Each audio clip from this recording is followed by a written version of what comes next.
Tonight, our Marshall Zellinger keeps pulling the thread of a story about a contractor with a history of homeowners who feel cheated. And things have unraveled to the point that law enforcement is now interested. The sounds of home construction on one side of the street and the sights of home construction and waiting on the other. I demoed that home 2 summers ago.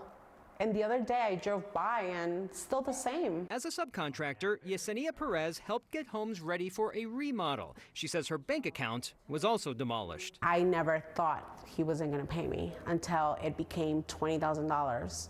Then it became $36,000. It's when I started getting bounce checks. How much are you out?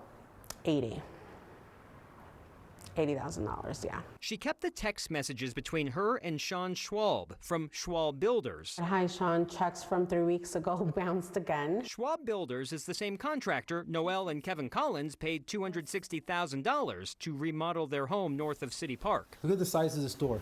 It didn't fit, so they cut the bottom off on the door. Their home is currently not livable. I did a couple of subcontract work for Schwalb Builders. I paid my employees for my savings. Yesenia is suing for $81,000, and she showed us some of the bounced checks, which were written from a different company name. The checks were sometimes come from Schwalb Builders, but most of his payroll come from Avi's Remodeling, which is his father's company. I found probably 3 or 4 different addresses and phone numbers for Avi's Remodeling. Ron Frankel and his wife Anat did not sign a contract with Schwalb Builders. They signed with Avi's Remodeling and put down a $5,000 deposit for remodel work. My mom said, Avi Schwalb? And he said yes, and my mom lost her mind. We won't go into the details of what happened at her house, but she let us know, hey, you should not proceed with them.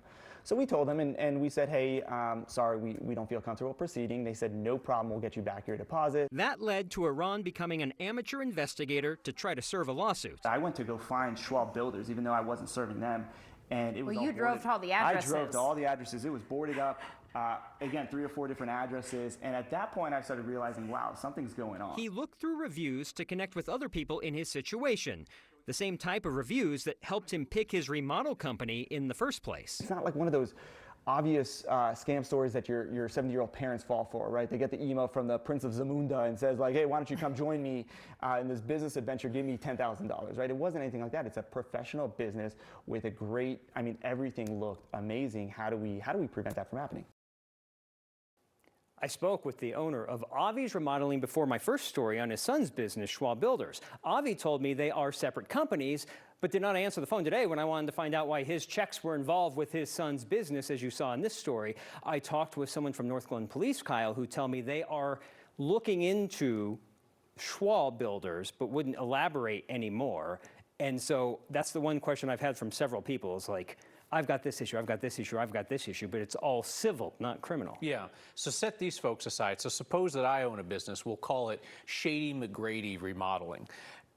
Am I safe if I just spread my shady business out over enough jurisdictions that there's no like critical mass of complaints that one police department can investigate? Interestingly, that's the Attorney General's office had told me it gets to the AG's level perhaps when it spans many counties or more than just one area.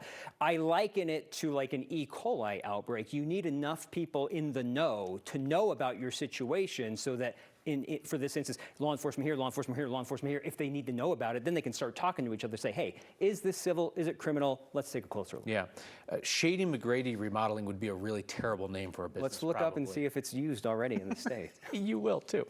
Thank you, Marshall.